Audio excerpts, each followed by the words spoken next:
The clatter of tank treads echoes across the plains of Normandy. The summer of 1944. German machine gun nests pepper the landscape, and the race to push inland begins. But wait, pull back the camera lens. Those aren't real tanks. That isn't steel and iron. Those are wooden and canvas copies of the latest American armored vehicles, placed there to fool the enemy. And the man holding the paintbrush, responsible for this bold strategy, may well be your next meal.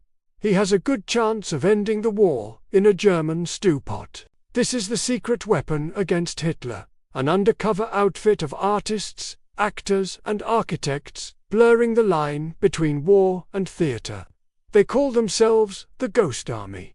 This top-secret unit of irregular soldiers used everything from dummy tanks to fake radio transmissions to trick Nazi Germany. Their missions were so audacious they could get them all court-martialed if captured. And their equipment was often as dangerous as their assignments. They were the 23rd Headquarters Special Troops, and no one was supposed to know about them. Not while they were risking their necks, and certainly not when they pulled off the most audacious deceptions of the war. By June 6, 1944, the Allies had assembled 500,000 troops along the French coast facing Nazi-occupied France. The mission, codenamed Operation Neptune, planned to secure a foothold in France from which the rest of Western Europe could be liberated. But to succeed, the Allied commanders needed to deceive the Germans as to the location and scale of the coming invasion. The plan called for inflatable rubber tanks, fake radio chatter, dummy artillery pieces, and enough theatrics to make Shakespeare blush. The first of these newfangled weapons were deployed in late May, when American troops seized the beach at Sainte-Mère-Église. They found inflatable rubber tanks, complete with cleverly crafted interiors and camouflaged with foliage, already in place. These weren't meant to fool anyone that day. They were left over from earlier British airborne operations that had secretly taken place in late 1943. But the Americans saw their potential and soon adopted this unorthodox weaponry. No more deadly than Pinocchio's nose, these giant rubber balloons held up remarkably well to small arms fire and looked convincingly like Sherman medium tanks from a distance. Other units rolled out similar decoys made from canvas and wood, and it didn't take long for reports to come in of German tanks destroyed by friendly fire due to mistaken identity. But, as reports of successful deceptions mounted, so did the need for ever more elaborate tricks. Enter the 23rd Headquarters Special Troops, whose men specialized in creating highly detailed mock-ups of everything from jeeps to self-propelled artillery to whole armored divisions. By August, they were ready for action. With the fall of France in 1940, Nazi Germany had established a sophisticated system of defense along the Atlantic Wall, a series of fortifications stretching from the Norwegian coast to the Spanish border. The Germans were expecting the Allied invasion to come across the English Channel, making it one of the most heavily defended stretches of coastline in history. So when Allied troops took the beaches of Normandy in relative peace, it was clear that something was amiss. A German staff officer reported that the previous day his aerial reconnaissance had spotted 2 American divisions near the invasion site, but noted that he couldn't be sure. What he saw were actually 2 of the 23rd Special Troop's inflatable Sherman tanks covered in branches and foliage.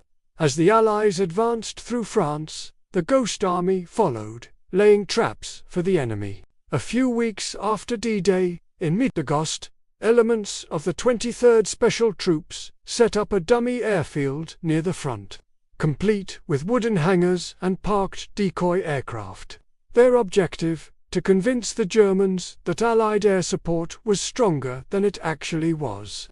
They even went so far as to dig fake trenches around the perimeter of the fake airfield and scatter ammunition and weapons around the fake hangars to reinforce the ruse. They then positioned a few actual aircraft nearby and waited for the Luftwaffe to make a pass. Sure enough, the German pilots reported back that the airfield was bustling with activity, and the Luftwaffe spent days attacking this phantom base before realizing it was a fake. But the Ghost Army wasn't just about hiding what you had. It was also about making it look like you had something you didn't. In September 1944, the 2nd Armored Division was given the task of spearheading the advance through France. But before they moved, elements of the 23rd Special Troops set up shop in a village and began manufacturing fake radio chatter. Working with American radio operators skilled in German, they tapped out false messages detailing troop movements, supply shipments, and military actions, all designed to convince German command that the armor was advancing faster than it really was. The unsuspecting Germans responded to these fake radio calls, reinforcing their positions in anticipation of an American attack that would come later. While planning their defenses, the real 2nd Armored Division slipped past the static German units and took the city of Le Mans without a fight. From September 1944 to April 1945, the Allies raced through France, Belgium, and into Germany. And all the while, the Ghost Army was hard at work, constantly on the move. From St. Valery-sur-Somme to Antwerp, to Aachen, to Cologne, they created a paper trail of deception. But their greatest feat of inflatable engineering was still to come. As the war in Europe drew to a close, the Allies prepared for one of their final major offensives, the crossing of the Rhine River into Germany. This was one of the last major obstacles blocking Allied troops' path to Berlin. The Germans had heavily fortified the riverbanks, especially around the town of Wesel, where they believed an attack was coming. To draw German troops away from Wesel, American planners ordered the deployment of the 23rd Special Troops near the town of Xanten, roughly 15 miles from Wesel. It was here that they would manufacture their biggest illusion of the war. Over the course of 3 days, the men inflated hundreds of rubber tanks, some shaped like Shermans, others like the smaller but plentiful M3 Scout cars. They created fake command posts, headquarters buildings, and artillery batteries, all carefully sited and lit with strings of Christmas lights strung between trees. They even brought out an old locomotive and fashioned it into a mobile command post to further bolster their deception. Then they brought out their most valuable tool, pre-recorded sound. The men set up loudspeakers at strategic points and played recordings of motorized convoys, including the distinctive sounds of German vehicles. This was no accident. Some recordings were made with real German tanks, others with real American ones, but others still were of jeeps driving on different surfaces, like gravel or cobblestone streets, to add realism to the illusion.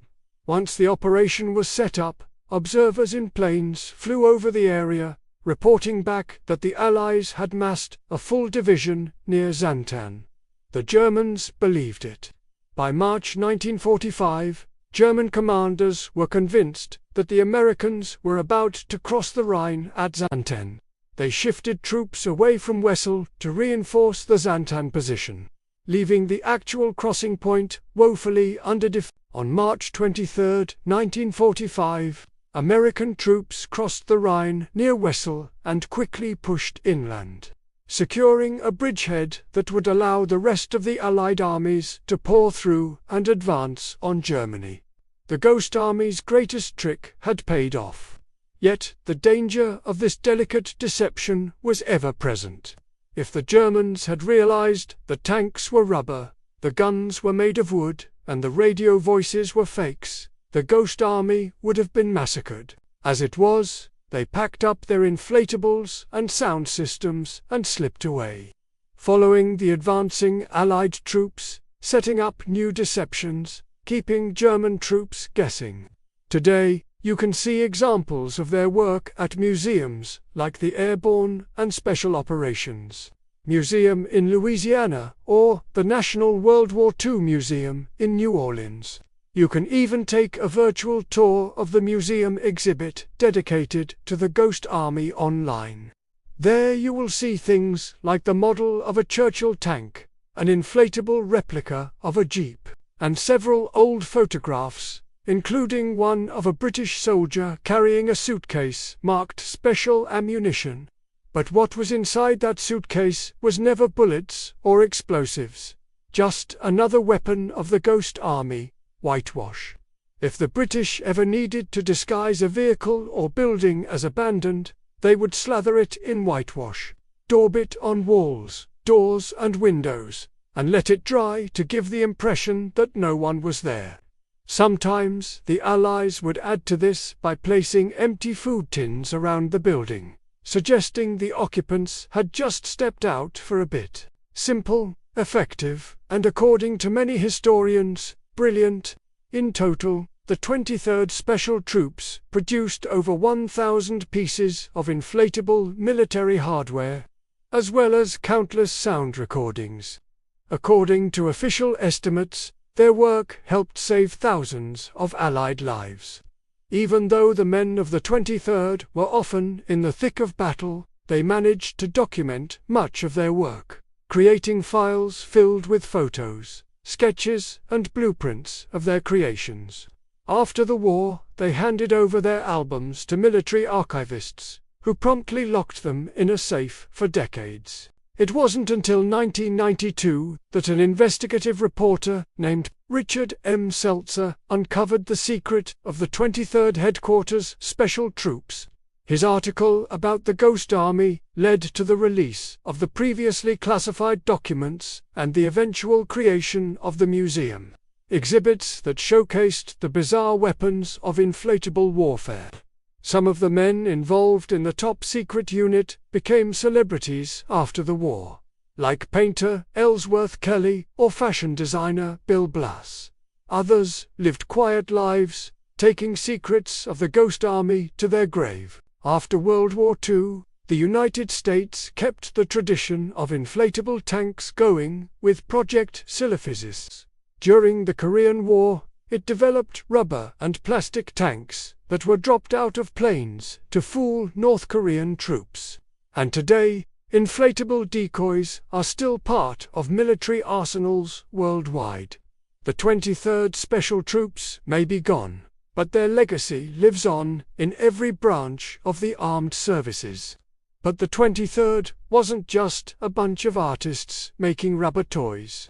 They were highly trained professionals who put their lives on the line every time they created an illusion. They were the unsung heroes of the war in Europe.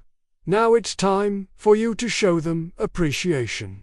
Head to the comments section and tell us what you admire most about the 23rd Special Troops. Did you know about the Ghost Army before watching this video? Let us know down below. Thanks for watching. Make sure to hit that subscribe button so you don't miss out on future videos.